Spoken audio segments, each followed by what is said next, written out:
Tyler Herro out. Did he get in trouble? Good. Good? What do you mean good? What do you mean they're better without Tyler Herro this entire series? You told us earlier. I mean, they're not good when Not he plays. the entire Good. series, the entire playoffs. The entire playoffs. Okay. It's not just Addition by subtraction. Nah, I'm not buying it. The eye test. They need him. Yeah.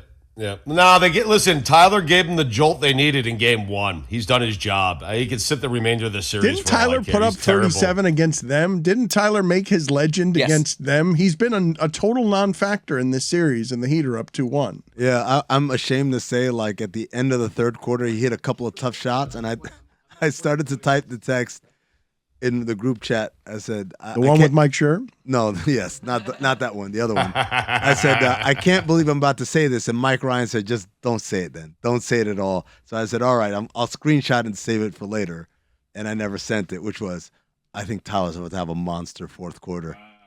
And narrator, he did not. I want to ask you, about Jason Tatum, because you've heard me lament in the conversation of the coverage of just what the media analysis has become. The Heat win in the first round, it becomes about all the things Trae Young is no longer.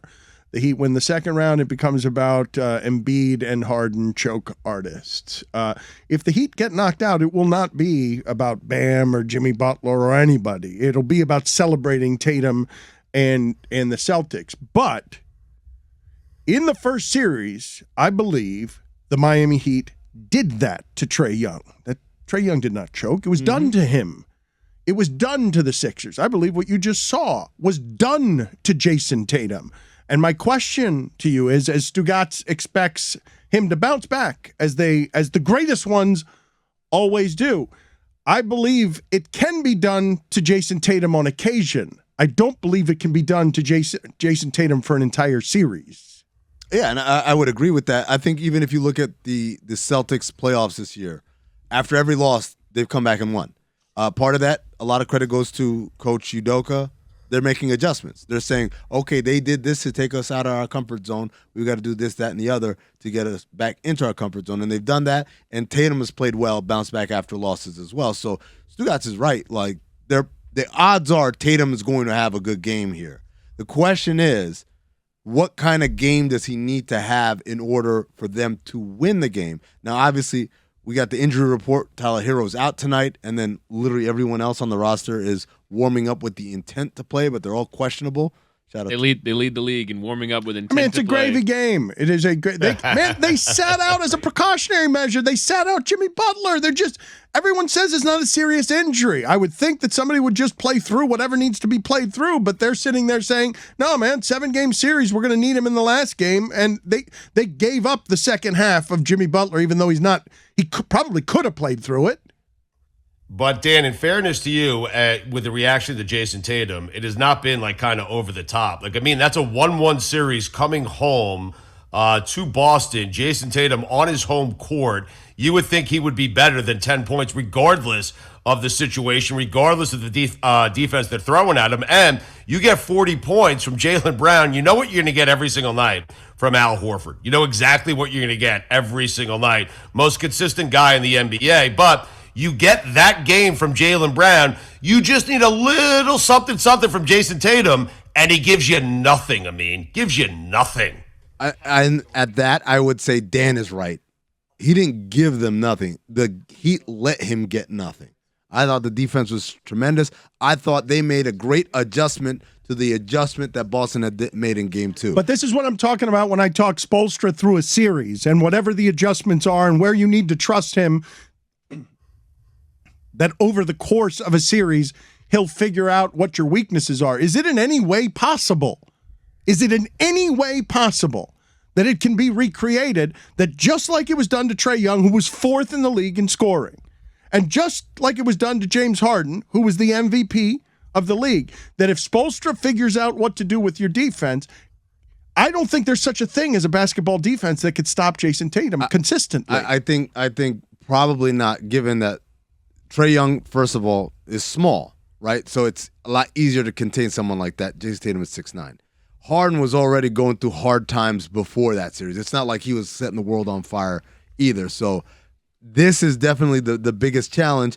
And I would submit to you that through 2 rounds of the playoffs, many people were saying Jason Tatum was the best player in the playoffs, right? So this is Miami's doing for sure the struggles that he's having, but also it comes with a level of like, you got to respect the idea that he's going to come back strong.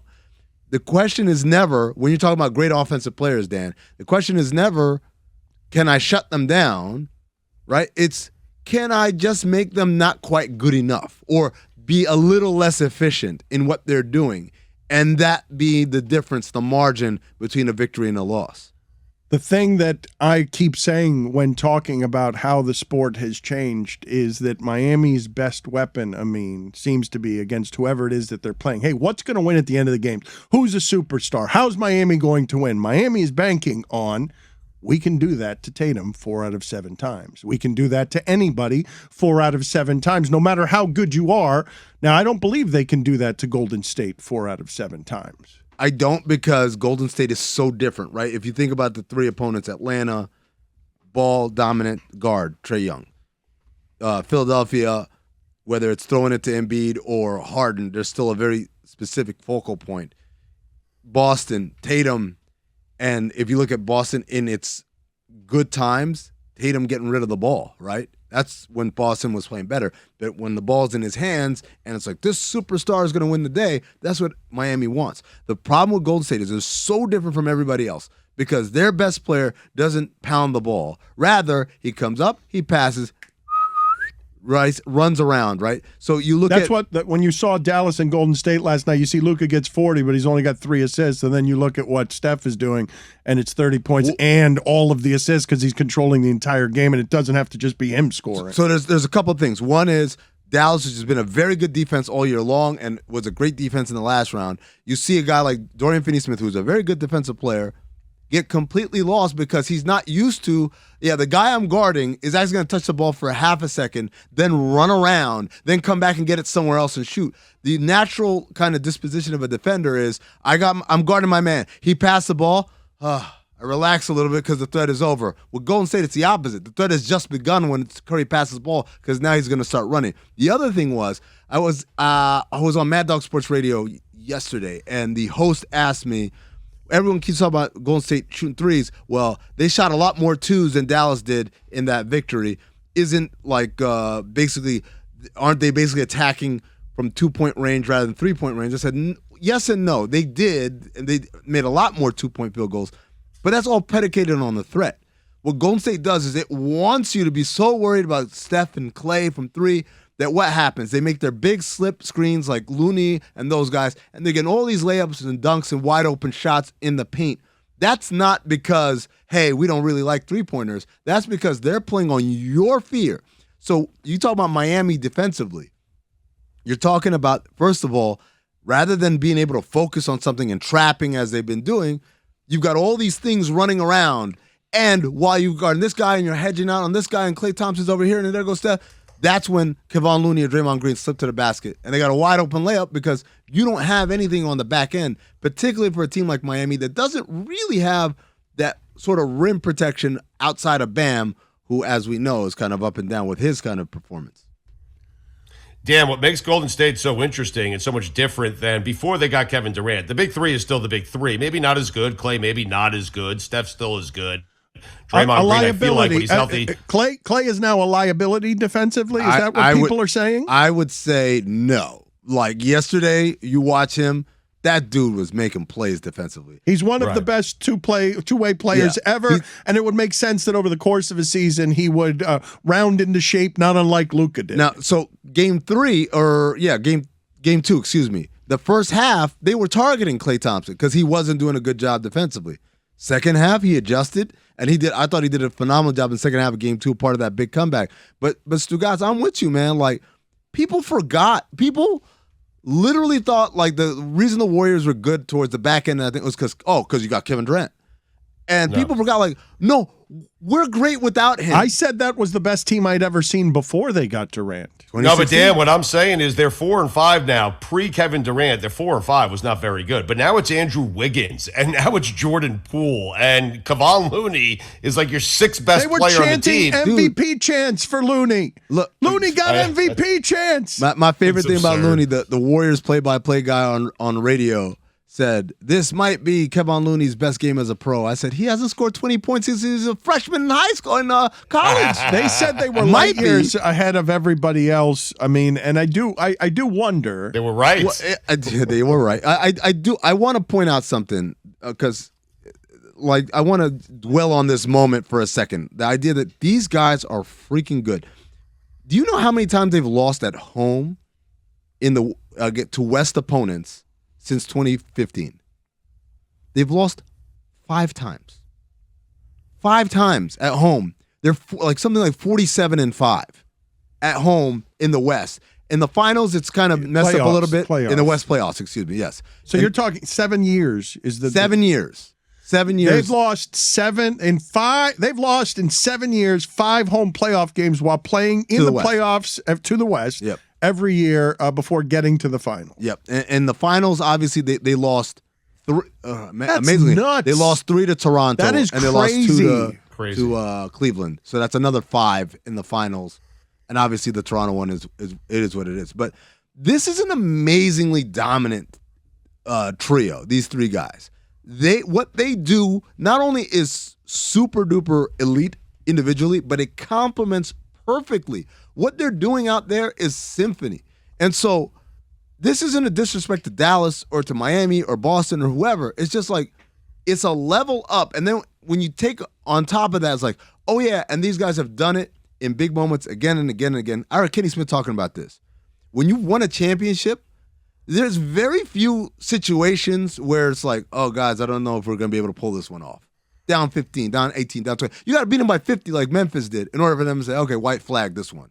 But down 20, like, you're still terrified. Yeah, because they're like, it's coming. They're one of the most terrifying things I've seen in sports. Those 3 guys. I mean, we've been talking before Durant. We were talking about them down 7 or 9 late with 3 minutes in the game. You're still scared because a desperate team that's that good, desperate greatness that's so much better than everyone else's. No one else in the sport has that. They won 117 consecutive games at one point when they were up by 15 at any point in the game. Meaning, 3 minutes into the game, if the score's 15-3, it was game over. 117 games in a row of that.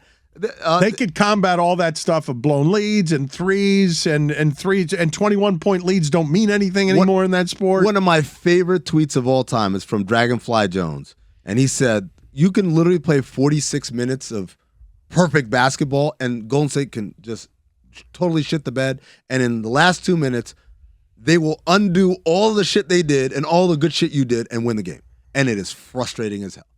Now, I don't think this incarnation he said that about them 5 years ago. I don't think this incarnation can do it like that, but there's still an element of no lead is safe, and they know it. That's the scary part. What a great confidence to have. Oh, my God. Great. And I think, is it possible, I mean, that because we've seen so many changes to what this sport is over time, that Pat Riley is still the dinosaur with the spaceships because he used to throw it down to Kareem in the post, and now this is what the sport is. Is it possible that at some point in the future what we'll see in basketball is just teams giving up layups because the periphery is going to have to be covered, and you're just going to see a more open game that whatever the evolution, there's got to be an evolution, right? If they're light years ahead of everybody else, if that's the chasing standard, if on their watch we've gone to 3-pointers like in 12 years, are we going to just see a sport where everyone's allowing the easy 2 because it's just all shift around the perimeter to see if you can get the 3s? Yeah, I don't. Again, the problem is it all starts with one thing, is that just because they do it doesn't mean you can do it too, right? And so they're just doing, the irony is they're playing basketball. They're not saying, we got to go out here and get 3s. Like, guys, they're taking away the 3s. Let's go get 2s. They're just playing basketball. Oh, you want to guard me out here? All right, that's wide open. Oh, that's taken? Okay. So Milwaukee, year in, year out, is one of the best defenses in the league. Their thing is we don't give up anything in the paint. I don't give a damn how many three-pointers you shoot. Routinely will allow you to shoot as many as you want because the best shooting teams are going to shoot like 38, 39% from three as a team, right? And so I'm willing to bet that over the course of a 7-game series is not going to hold true, or is not going to hold true 4 out of 7 times. That's Milwaukee's strategy. They won a championship last year doing it that way. Golden State's able to do what they do because they value IQ, and their offense requires IQ. I don't think you can take their system and go anywhere with it. It's hard, man, to play like they do. It is hard. It's a lot easier to just give it to your best player and get the hell out of his way. But because they're so different, they're able to do things that I don't think is evolution. I think you're looking at one of one. Stugotz, did you see who Kevin Garnett said was the best trash talker he has ever experienced in his sport? No, who was it? I mean, do you know what the answer to this is? I do not. Tim Duncan. Oh, get out of here. I mean, come on, the big fundamental? I mean, he missed a bunny. I mean, there's no way that guy is the best trash talker of all time. There's no way. I refuse to believe that. Nope. Did you take a bell from like your hotel? What is that? Amin brought in another prop, and it's a hotel bell of some sort that he was trying to ring for no good reason. I don't know what you were trying to do there. It was a punctuation point. Yes, he says that Tim Duncan would break your heart because He's discussed that with liar. someone before? Or we're just all supposed to know what you're doing. Did he give examples, Dan? No, let's focus on what Billy's doing there because I appreciate what Billy's doing there. Why Me is of all there, people, Why by is the there way. a hotel Trying to bell explain here? a joke for the audience. It was Billy it Gill, didn't- I- always known for bringing people in on the joke. Amin, please elaborate since Billy wants some answers. Please answer. Please interrogate him, Billy, so you could I'm get just what wondering. Also, I'm wondering. Let me see that bell for a second. I think it needs to be tightened a little bit. Yeah, this thing. he seemed disappointed by. Amin tried to get the punctuation he wanted, and then looked You at gotta the hit it bell harder, like that's it wasn't hard enough. Much better. Yeah. This little piece of paper was slipped in right between. that happens. Well, Yeah. you want to give it back to him Yeah. and see if he can keep Yeah, up with yeah, there you Stugotz go. during the weekend Yeah, observations? Do you want to see? Oh, if that's he can- gonna hurt. That's not a nice. Maybe we'll do it tomorrow. We'll do it tomorrow. You think we'll injure Amin? It's just not a soft mechanism. I don't even know if I'd call that a button. I don't know what that is. It's weird just to bring it in and not really announce it or tell anyone that you're gonna. Well, not you're gonna everything ring the needs bell pomp and circumstance, Stugotz. What do you want, a red right. I guess carpet you're right. for the goddamn bell? Hey, ladies and gentlemen, we're gonna try a new. Let's do hacky radio. Hey, we're bringing a new thing. Amin's Bell. It's brought to you by Pacific Bell. Anytime you want to do long distance calls, make sure you use Pacific Bell. Also, Taco Bell. Hey, you need to shit in the morning? Eat some Taco Bell last night. Come on, man. Are they a An sponsor? advertising. Are they a Could be, sponsor? man. Come on. That's Now you're hacky talking radio. my language. It's Yeah. hacky Put it radio on the live. poll, Guillermo, at LeBatard Show. Would Taco Bell sign up for a sponsorship plan that had the motto that was, hey, you want to shit in the morning, eat Taco Bell? Yeah, I'm gonna forget to put that one up. What kind of promotion is that for Taco Bell? And what does that have to do with why you brought in a crappy bell that doesn't work right? Oh, come on. Sounds perfect. Yes, Tim Duncan evidently would break Kevin Garnett's heart with just, ooh, nice try. Gotcha. He says he'd kill you in phrases like paper cuts, like, ooh, almost. So, okay. I take it back. I take it back. I can see him doing that. Even with insults, he's the big fundamental. I mean, I love that. So allegedly, that's what Michael Jordan would do. Michael Jordan would hit the shot, and then as you're running up court, you say, "Oh man, you were this close. You almost had me. You almost blocked it." And then each additional shot, he would pull it a little bit less to give you more and more of a chance to block it, but never actually allowing you to block it. That's not true. That is not a Dude, true thing. You're making that I'm up. not- That is a patently false thing. I do not believe at all that Michael Jordan would let guys get closer and closer just so that he could spit an almost at them. Oh, you almost had me. You guarded me so well. Like he'd do that. It's the exact opposite of Larry Bird, who once had Dennis Rodman, who was one of the greatest defensive players of all time, draped all over him. And for the entire game, all Larry Bird would do is yell, "Guys, I'm wide open. They're playing 4-on-5." He'd look at Chuck Daly. "Chuck, you're not going to guard me?" And like Dennis Rodman's like, "I'm right there." And he'd get the ball and shoot it right in Dennis Rodman's face. And be like, "Oh my God, they doubled off of me. I can't believe it. I'm wide open. What are the odds? I'm Larry Bird. They won't even defend me." That can't be true. Dude, man. Larry, look, this is the one thing. The legendary stories about Bird knowing the game better than you and telling you so are crazy. I'm gonna tell you one thing. Every former player that I worked with, either in basketball or in media or whatever, they all had dozens of Larry Bird stories. And you want to talk about disrespectful shit? This dude was disrespectful as hell with his shit talk. But here's the thing. Every interview I've ever remembered about Larry Bird, I've never heard anyone ask him, yo, what is some of the wildest shit you've ever said? You say, oh, you're known as a shit talker. No, I want to know from the mouth of Larry Bird. Where's the Larry Bird? Hey, Boston people, you want to give me a documentary? Give me a documentary about Larry Bird talking shit. That's one I want to see. Hey, Boston people. I want to hear from others, though. I don't want to hear from Larry Bird. I prefer to hear the stories from others. You're never going to get the true stories from Larry Bird himself. He's Why not? too humble. He's humble. Because I want to hear... Not humble, but he pretends. He's not too humble, Stugotz. These stories have no humility in them. Yeah, but he's not going to tell those stories. He'll like Kevin. Dan, That's when not you are the the author of Boston those way. kinds of stories, you let other people tell the story, okay? I'm a writer. The stories that they tell over at Shaughnessy's about Larry Bird. That's what you're fighting in this series. Miami's fighting Cousy. Is fighting the stories about they booed their own people. All the Shaughnessy's. It was thousands of Shaughnessy's booing their own team. Been at like 43-18 in the first quarter. You can kind of understand them.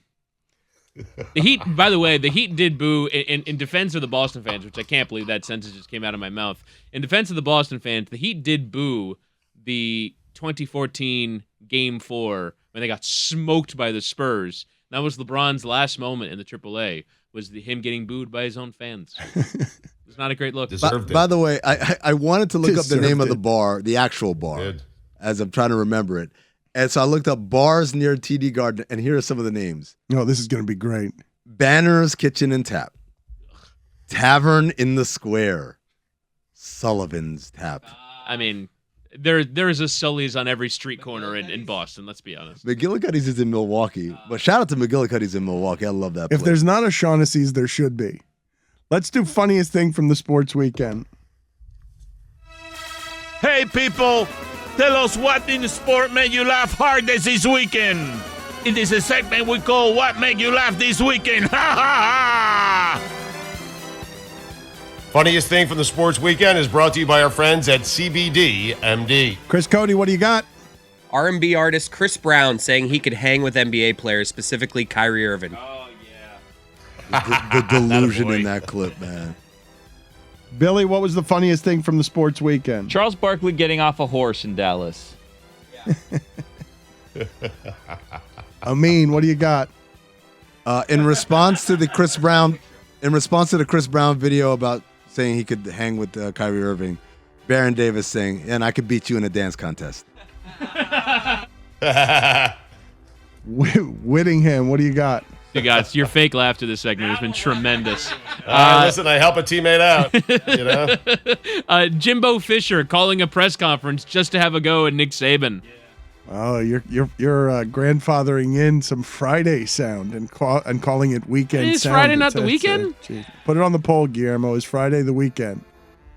Is Friday morning the weekend? Oh, Friday morning. That's where we get into a gray area. I really enjoy. I have a bunch of Twitter lists depending on the subject, and I have one for college football. And I swear every single person on that list was live tweeting quotes from that press conference. Oh, it was just great. A furnace blast. But it's because you rarely see the greed come undone that way, where it's like, oh, these guys are just going to throw shit at each other now. Now it's all come apart, and here they are at the two kings, or not even Jimbo Fisher's not a king, but it's just they're helpless now. They're control freaks who don't have control, and they're just going to throw shit at each other. All it needed was one person to step the line just a bit too far. It's so great. And all it needed was Nick Saban to say he bought players. It's so and great. then the whole thing comes undone, and now Jimbo Fisher's like, I know.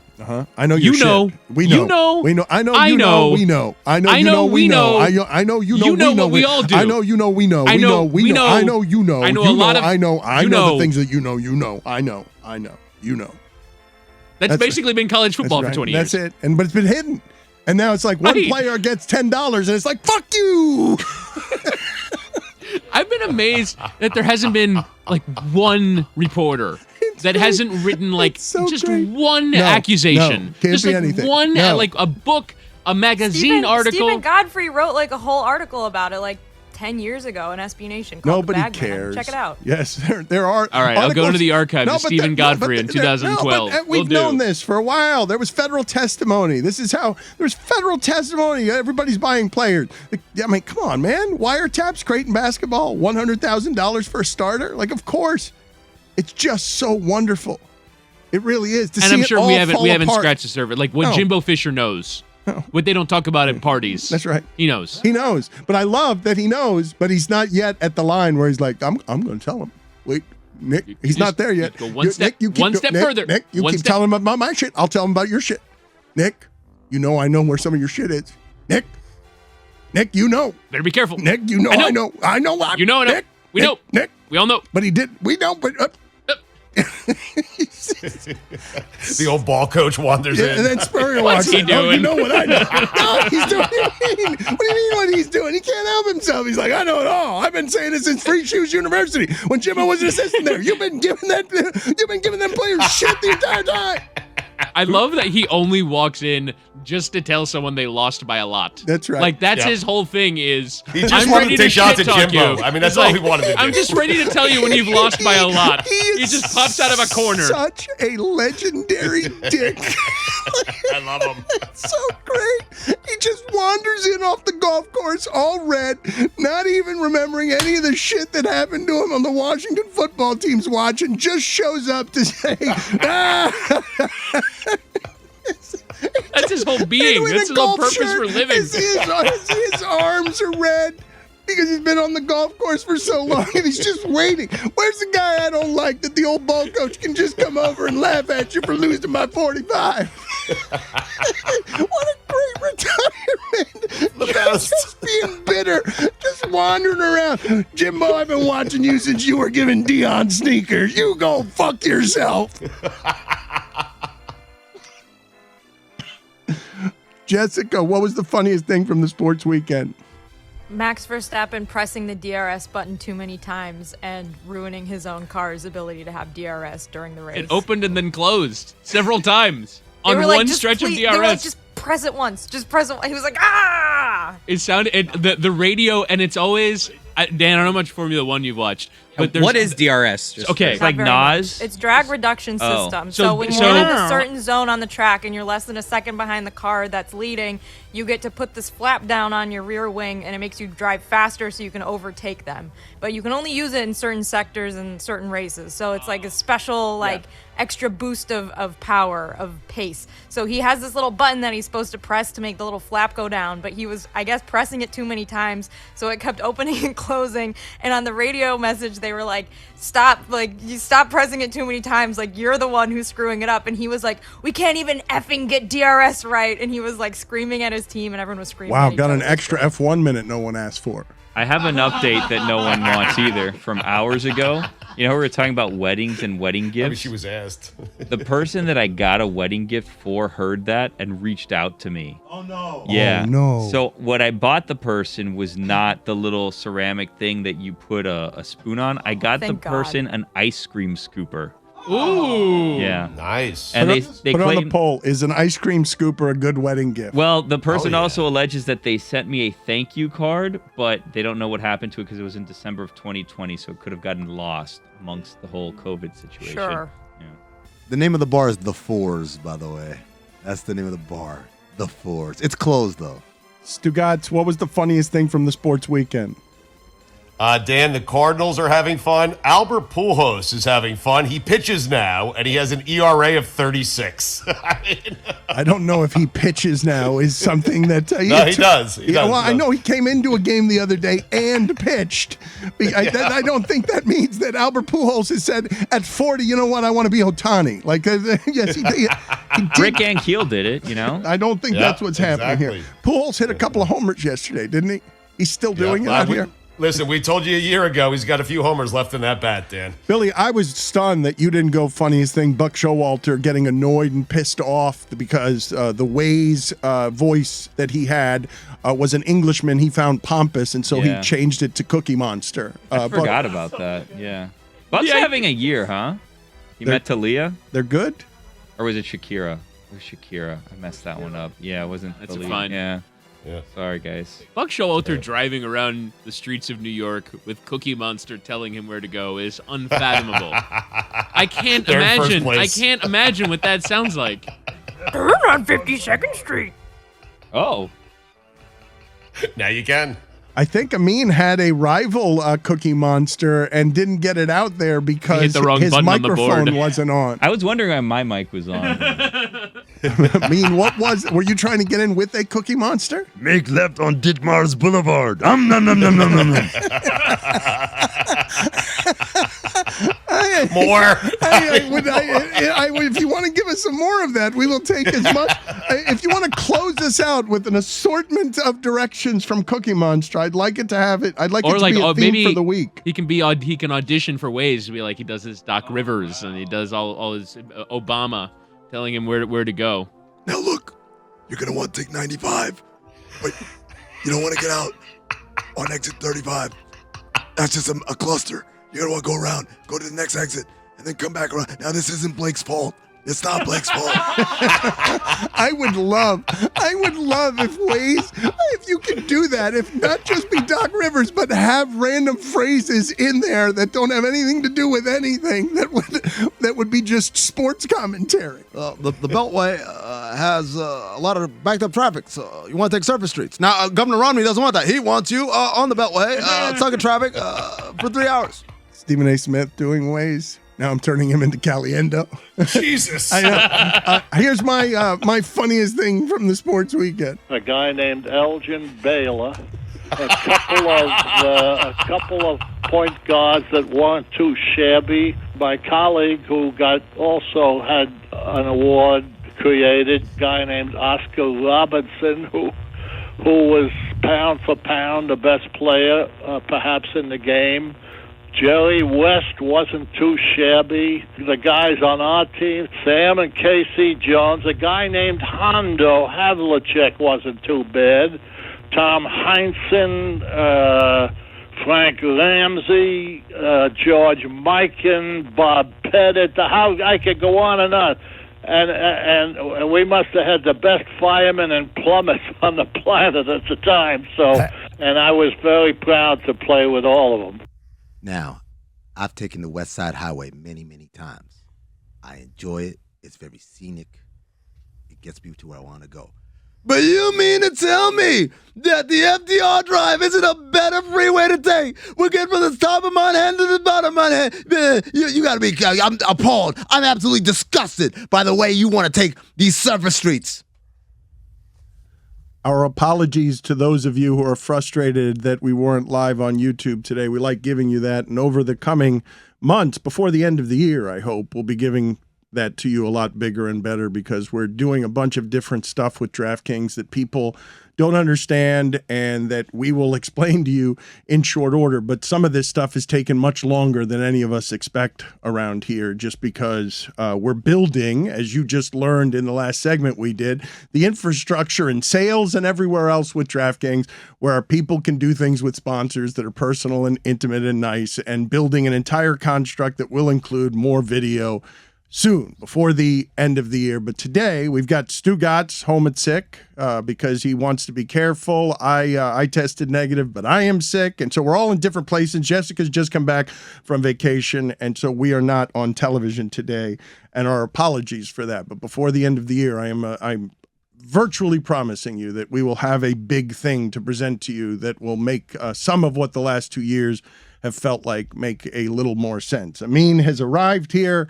We're always thrilled when that happens. You missed, unfortunately, Stugotz thinking that when you are asked to ordain at a wedding, you are asked to referee it instead of officiate it. Wow. Yeah. Mm-hmm.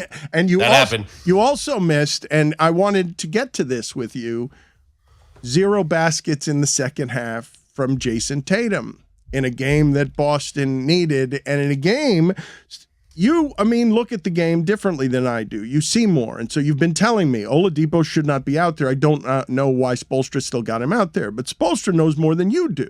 And he wasn't playing him in the first half of that game. And you've said he's terrible, and I can't see the thing that you're seeing. I'm deferring to you because I'm like, okay, he's a slasher. He looks kind of like Oladipo.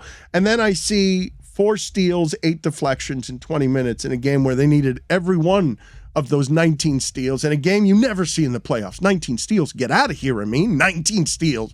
You never see that. And what am I to do with what it is that I just saw? Yeah, first of all, 19 steals, that was a franchise record, if I'm not mistaken, which is saying a lot considering some of the teams that they've had in the past that were great defensive teams. The Oladipo thing, I described it like this to Jeremy. I said, if Chris Whittingham's sitting right next to me, he's got his phone right there. If I take his phone and then I drop it, but right before it hits the ground, I catch it. Does Chris owe me a debt of gratitude? Oh my God, you saved my phone. Does he have a phone case? He does have a phone case. What if I drop it face down, though? Is there water on the ground? There is a pool of water. It's Tuesday. Is there salt around? Or not salt, rice? No salt. Rice. No salt, no rice. That doesn't work. Right? That doesn't work. That's a load It of does nonsense. work. It does not work. I'm not having that. 100% works. I once jumped into the pool at Tom Habistro's apartment complex here in South Beach with my phone in my pocket. We immediately got into rice. Rice didn't do anything but just get rice pellets stuck to my phone. How long? Yeah, you got to leave it there for like 3 days. I left it overnight. No, that's not enough time. Days. Yeah, A couple of weeks ago, I walked into the pool with my phone in my pocket. It was in there for like 30 seconds, and it came out, and my Face ID wasn't working for a little bit. Everything else, the phone was working. But like the new phones now are like water resistant up to like 6 feet or something. So like you don't even really need like a life proof or an OtterBox anymore. IKV7. Yeah. You guys never got that? Every time I get a phone, I try to get like, oh, there's one that like can prevent machine gun fire. Like, yeah, I need that one. Oh, that's the Bell and Howell tactical phone case. Yeah, I From the always get makers of the Bell and Howell tactical pen and the Bell and Howell tactical sunglasses. My phone cases, for the most part, at least like really early on, didn't even fit in my pocket because I was like, the stronger, the better. I need waterproof. I need fireproof. I need bomb-proof. I need everything. And I'll tell you what, I never cracked my screen once. Did you ever have proof that it actually does all those things? Well, nothing ever happened. I mean, the last version I think I got, because now I've just kind of like downgraded to a normal one because I think that they're making the phone stronger. But the last one I had little wheels on it and a handle. That's how big it was. Billy, I had one of those like drop-proof cases for a while, and it encouraged me to drop my phone more. Like, I became so careless with my phone. I would just like throw it across the room on my bed. It would fall and hit shit, and it never broke, never cracked, nothing ever happened to it. The case worked, but it just encouraged me to be extremely careless and thoughtless. 100%. I had people that introduced me to the OtterBox, and the way that they told me like, no, this is fine, is they got it and they just launched their phone across the room into a wall. And I'm like, George, you shouldn't be doing that. And he's like, no, it's fine. Yeah, no, and nothing happened to the phone, so I said, okay, I'll get it. Classic Sedano. But shouldn't there be like, I think there was one where you had to, it like screwed into the headphone jack. So you had to like twist it. Oh, yes. The waterproof ones. Yes. Oh my God. It's ridiculous. So it's like if I want to listen to a podcast, I have to unscrew a thing. This is ridiculous. No, I don't need, my phone does not need this kind of How protection. the water doesn't get in. Those are, oh my God, I got one of those cases. I went to good old Venetian pool. I hopped out underneath the waterfall just to kind of like video what it was like when I came up. Oh my God, those things were great. But if you got a little leak, game over. Wasn't great. At LeBatard Show on Twitter, have you ever walked into the pool with your phone? Also, do you need the machine gun casing on your phone for extra protection?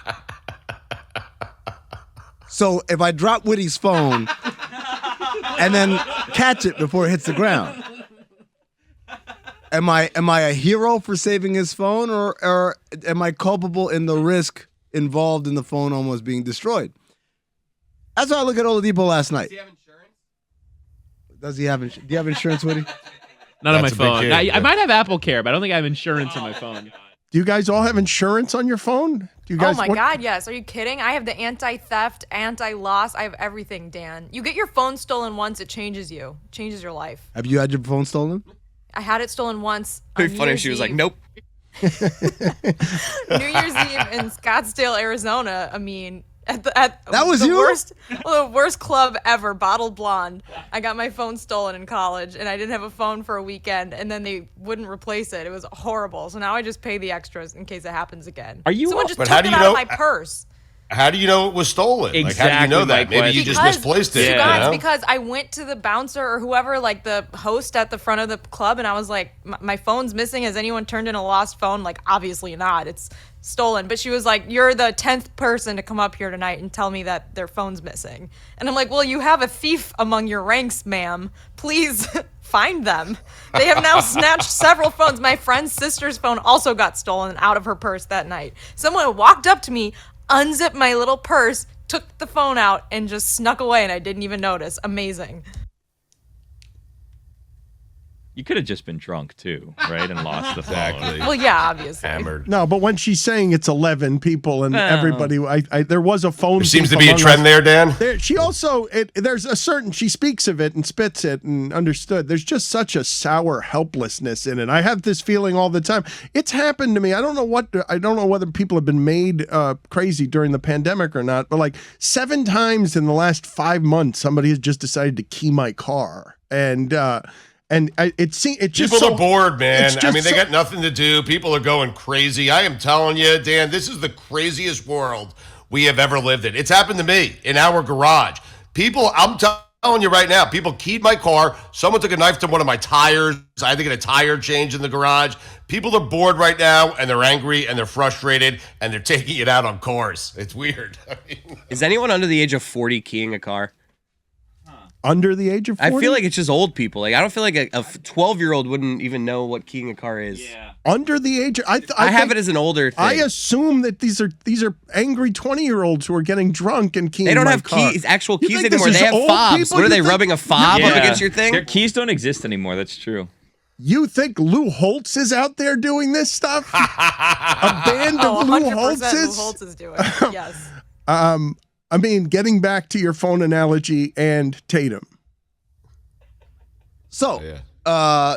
no, for Oladipo. So the idea is that did Oladipo do good things? Of course, he's an NBA player, and I think he deserves a lot of credit and praise and applause as he's received for being a DNP and then at halftime being told, "Hey, buddy, we need you," and going in there and being ready to play. But there's a couple. First of all, on the defensive end, I think fans gravitate to what's happening on the ball. So if Oladipo gets his hands on the ball, he's got a steal there. They're like, "Yay, great defense!" But defense is a lot bigger than that. It's the stuff that you do when the ball's on the other side of the floor, where you are, where you are in relation to everyone else, and are you rotating your rotations? He messes up a lot of those. I mean, there Tatum scoreless in the no field goals made in the second half, but there are a bunch of times where Oladipo's there and then he starts floating away from him, and I'm like, what do you do? That's Tatum. You're on the strong side. That's not the guy that you float away from. And then the other thing is like, he had 4 steals, 2 of them he turned around and then just muffed it at the other end. So are those steals or really just delays? No, of the come Celtics on, offense? come on. No, Those I mean, are steals. No, but I'm just saying, hey, I got a steal. And then I went up and I got absolutely demolished on the other end. Okay, wait a minute. I'm not going to have you say after Don't that do that. performance that it wasn't a good defensive performance. But I do want your expertise and analysis, not bitter about being wrong, because in those 20 minutes, it seems to me, and I'm not throwing this in your face like, ha, I mean, you got it wrong. Dude, I know you know what you're watching, and I know you know what you're watching better than I'm watching what I'm watching. And so I just simply, because you and Tom said this, and Zach, and because I respect what you guys are seeing, I believe you watch a different game than I do. I believe you see it in a more sophisticated fashion. So when I see that happen, you guys say, he's not been good, period. I don't know why he's on the court. I'm like, oh, really? Okay. I didn't see that. And then I see those 20 minutes, and I didn't want to see him on the court in game 3 because you guys had said so. And then I see him in those 20 minutes, and I'm like, holy shit, man. But it is team defense. And it is also in the context of a slide, right? Again, we have to acknowledge that he's in there and it's going down to 1. And like now, if you make timely plays, that's obviously a good thing. But it doesn't completely erase why are we here? Why are we here to begin with? Now, part of it obviously is because he's not Jimmy Butler. And anyone not Jimmy Butler in there, you're probably going to experience some slippage. But I think there are things that are happening out there, both offensively and defensively, and probably more so on the offensive end, where it's like yeah, I think a different player, we wouldn't have this kind of regression that was happening in that second half. But he made the timely plays in the same way that Max Strus was really not good offensively in the second half. And Jeremy pointed out to me in the break, he hit 2 big threes, one in the third quarter when they were making that little run, and then the one at the end. And it's like, okay, those are timely, and those are big, and we respect you and applaud you for it. Do we now say Max Strus had a great game? Because he had a couple of moments, and so that's the context with which I watch Oladipo. I'm watching every basketball. possession. Basketball. You're watching and you're seeing steals and muffs at the other end, and ultimately you're seeing, okay, plus minus is the best we got or some of the best we got, and when you're out there, it goes down. And so on Tyler Herro, when I say 8.4 net for the entire playoffs, negative when he's on the court, 27.5 net. When he's off the court. Right. What is that? So a lot of that, again, is who are you replacing, right?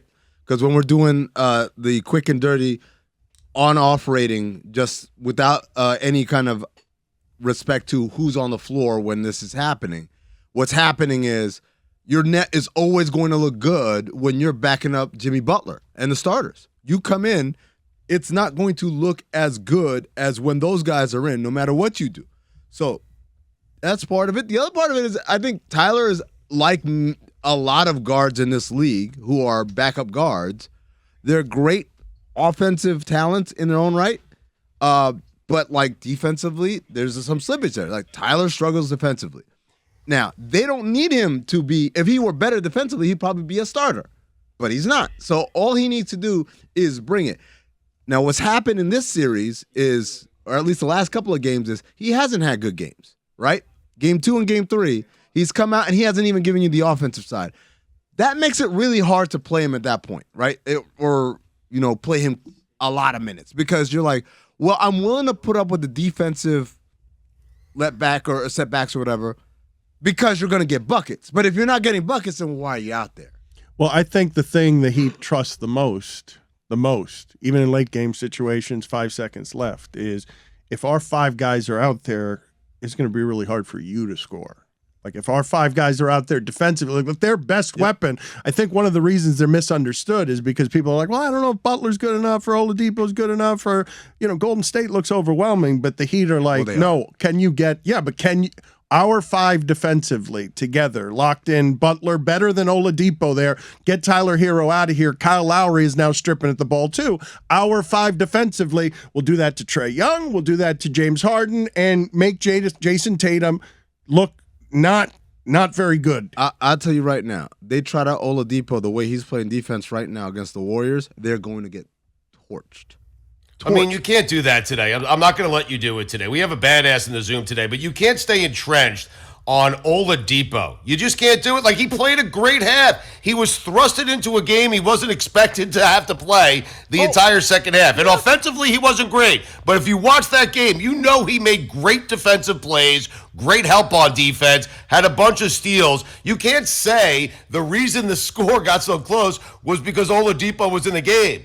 It's not his fault Jimmy Butler got hurt. He did what he had to do, and what he did was play great defense and help make winning plays that helped them win the game. You can't do that today. I'm not letting you do that today. Nice little recap of everything I said by Stugotz, where I said, I'm not letting you do that today. You just recapped what I said. I said he gets credit for being a pro and coming in at a drop of a hat. But now he can't guard Golden State. Who can? No one can guard Golden State. All right. Settle down.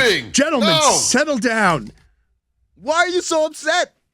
Because I like Victor Oladipo. He helped them win a game on the road in the playoffs by playing defense. You like Victor Oladipo. I remember when we were at the Mandarin Oriental and he was there waiting for his valet and you had no idea who that was. You're right. You're so right about that.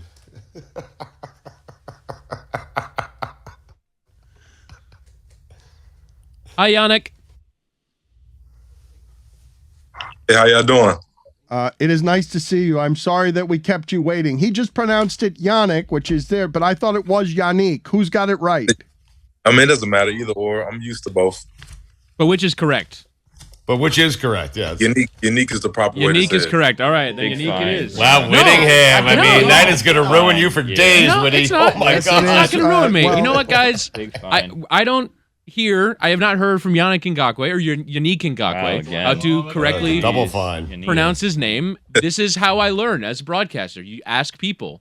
You go, hey, how do you pronounce your name? And that is what that is my gospel. And so I've heard a bunch of You broadcasters. didn't ask, though. You just said it. I know, but when I said, when you meet someone, you go, hello, how do you pronounce your name? You go, hello, wait, I know how to pronounce your name. Then you correct me, and now it's Yannick. Or you look it up, beforehand, so you don't insult it's the person. okay. Look, Yannick, our apologies for not being in a professional outfit around here, but I will tell the people, if they do not know it, that this man is an unholy menace, okay? Because he plays for the Colts now, and 20 forced fumbles is one thing, but I don't know if you know the names that this guy is with, Stugotz, when you talk about getting a bunch of sacks your first 6 seasons in the league, but it's Reggie White, Derek Thomas, Aaron Donald, DeMarcus Ware.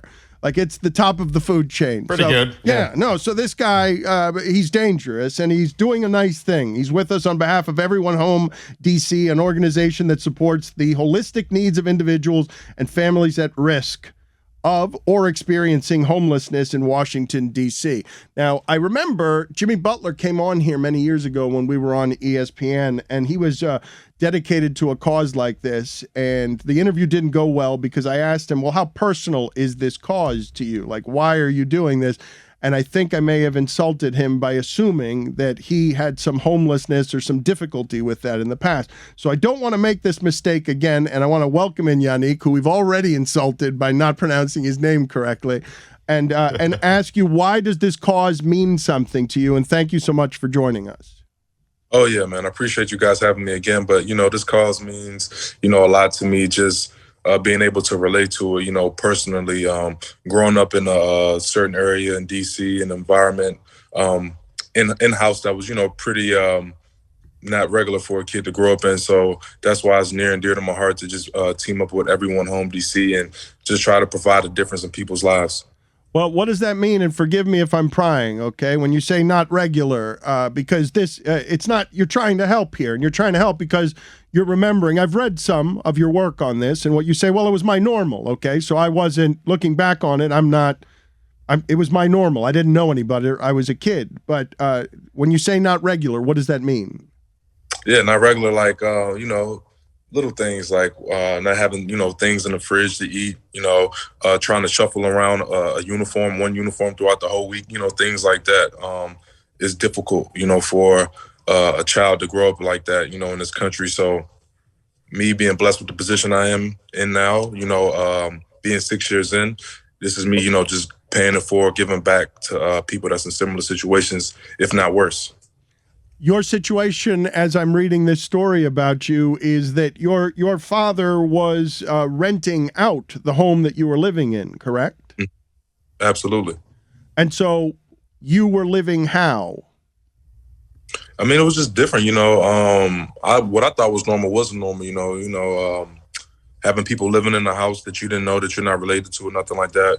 My father was trying to profit, I guess, off rent or whatever like that. But instead of having a decent home where it's just your mom, your dad, and I had an older brother, like just a typical home, it was that kind of structure. So it's kids that are in situations that's way past what I've been through, you know what I'm saying? And it's kids in this program that I've partnered with that are going through similar things, like I said, in the area of the Washington, D.C. area. So I'm just hoping that this money that I blended will, allow them to have a different change at an earlier part of their life than me, versus my 20s. What can you tell us about your first 20 years and the things that shaped you? Because yours is an unusual profession, and being good at what you do is very painful on the body. What are some of the things that you regard as shaping you? Because you're a badass, man. Oh, I appreciate it. Always remembering, like the little things, like I never had anything and I had to work hard to get it, and never forgetting that formula, not always focusing on the end goal. A wise man told me just focus on 2 + 2 = 4, take care of yourself. So that's what I try to do each and every day. Just try to take all the, negative criticism or, doubt away by just putting in the work in each and every day and just keeping my head down.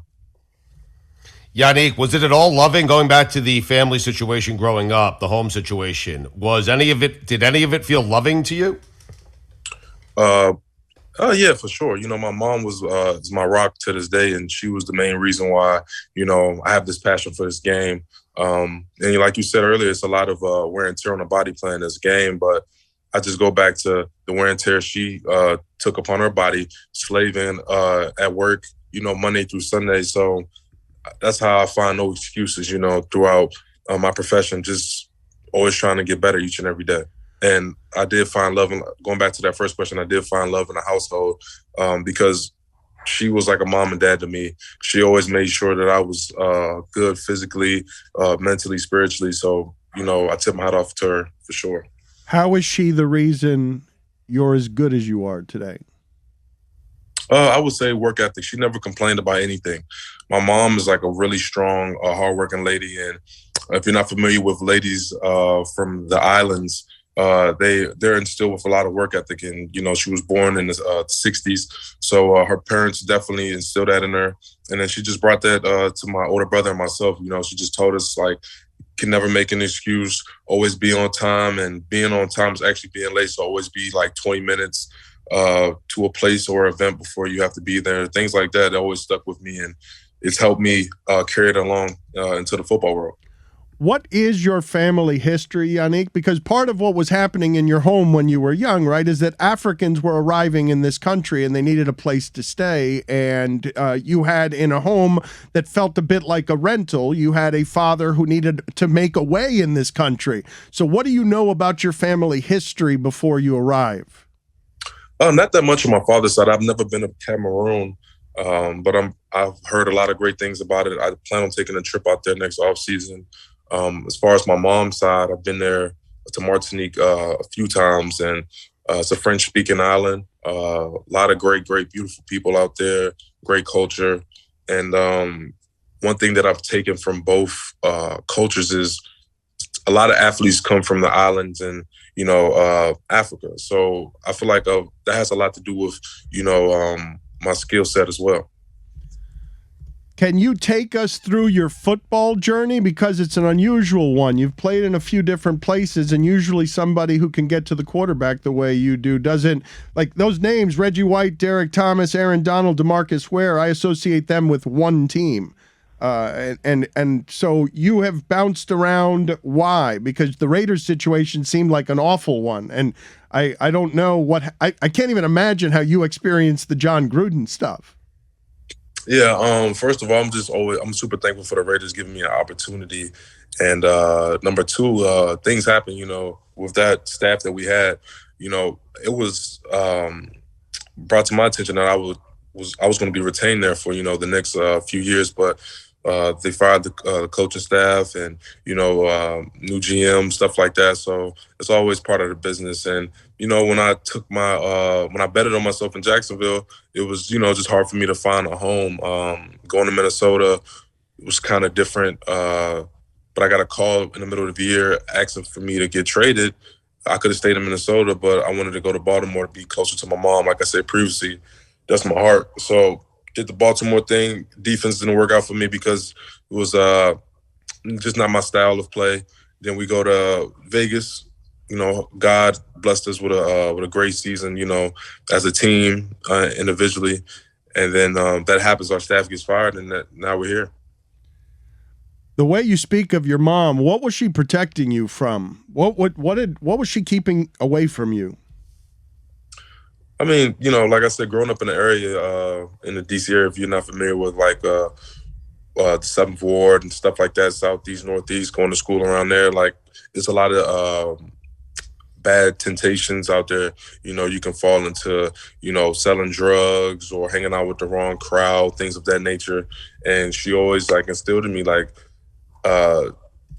basically she would kill me first before I get killed in the streets, because that's how much she wanted me to have my head on straight. Like, I'm scared of my mom to this day. Like, she doesn't play at all. You know what I'm saying? So when she, you know, gave me those words, like, this is what you're going to do with yourself, I listened and I followed those directions. Scared to this day. You just the only person he's scared of, I imagine, Dan. Scared to this day, the man just said. What's scared? What scared? Man, my mom was a little firecracker, man. she comes with love. She's one of the sweetest people you'll meet on this earth. But when it comes to her kids, you know, she's willing to risk it all for her kids. You know what I'm saying? Yannick, is dad at all in your life? Is he in your life in any sort of way? No, I'm not currently at the moment. I haven't spoken in some years, so you know, who knows what the future holds. Was that a decision you made or a decision he made? Or how did that come about? I would say it was a decision I kind of made, but this was young. This was when I was still in college, young guy. Well, she protected you from him too, right? I mean, your mom protected you from him too, yes? I think my mom just protected me from becoming a statistic. That's what she's done. She's protected me from making dumb decisions and, you know, in real life, you know, so that's what she does. Again, he's with us on behalf of Everyone Home DC. It is an organization that supports holistic needs of individuals and families at risk of or experiencing homelessness in Washington, D.C. The holistic, does that word mean anything to you there? Holistic? No, absolutely. It means, you know, from my understanding, you know, just natural, organic, real things, and just an alternative way of doing things. The reason I asked the question is because if you're doing this, these causes are personal to you. You are affected, are you not, by these people that you're helping and their stories when you shrug off, yes, there were a bunch of people living in my home in childhood and it screwed up my childhood and there was poverty everywhere, but I will run into so many more situations that are worse than mine. Absolutely. I wouldn't say my childhood was screwed up at all. Never said that out of my mouth. I would say that my childhood has molded me to become the man I am right now. It's instilled a lot of things in me. And yeah, I have empathy, you know, for those people, you know, going through a lot, you know, as a single mom it's not easy, man, especially, you know, with the times we are at now. It's hard to find an opportunity nowadays to, you know, put food on the table and things of that nature. So, you know, I've seen it every day when I was a kid growing up in D.C., taking the Metro bus and, you know, seeing single moms drop off their kids at elementary schools and stuff like that. So, you know, I just got to, like I say, do my part and give back. And you're just trying to help, right? Like that's all it is, right? If you can make somebody's life a little bit less hard. Absolutely. We always got to give love. Were you hurt by the Gruden stuff? Was I hurt personally? It didn't affect me at all. To be honest, I like Gruden. You know, he was one of the major advocates for me to come to Las Vegas. So none but love for him. So I really don't have nothing to talk about on that aspect. The guys here have a question, too. They've been wanting to ask you here for about 10 minutes. Yeah, Yannick, do you have an Emmy behind you? How did you win an Emmy? Oh, no, that's my girlfriend's Emmy. Oh. Whoa, two of them. Whoa, hold on a second. You should have played it off as yours, though, man. You should have played it off as yours. Yeah. Yeah. Relax. It's not my Emmy. Well, tell her congrats from us. Okay. I think she can hear you. There are two Emmys back there, not one. What'd she win two. Emmys from? Maybe she wants to promote let's something. Talk to her about. Let's talk to her about her Emmys. There are two Emmys back there, not one, two. Hey, Maria, you want to talk about your Emmy real quick? Both of them. She said, nah, she said she's going to pass. Okay, but what about you? But can you tell us about her Emmys or her? Yeah, so she works, she was working for the weather in Telemundo, actually in Las Vegas. She did Denver, she did McAllen, Texas, and they have their own, you know, specified Emmy awards for the weathercast crews, producers, writers, and stuff like that. And she was blessed enough to be able to win two at a young age. So tip my hat off to her. The hat has been tipped. Are we all tipping the hat there? There it is. A couple of Emmys. Yes, the hats have been tipped. Thank you, Yannick. We appreciate your time, sir. Appreciate you so much. Thanks, Dan.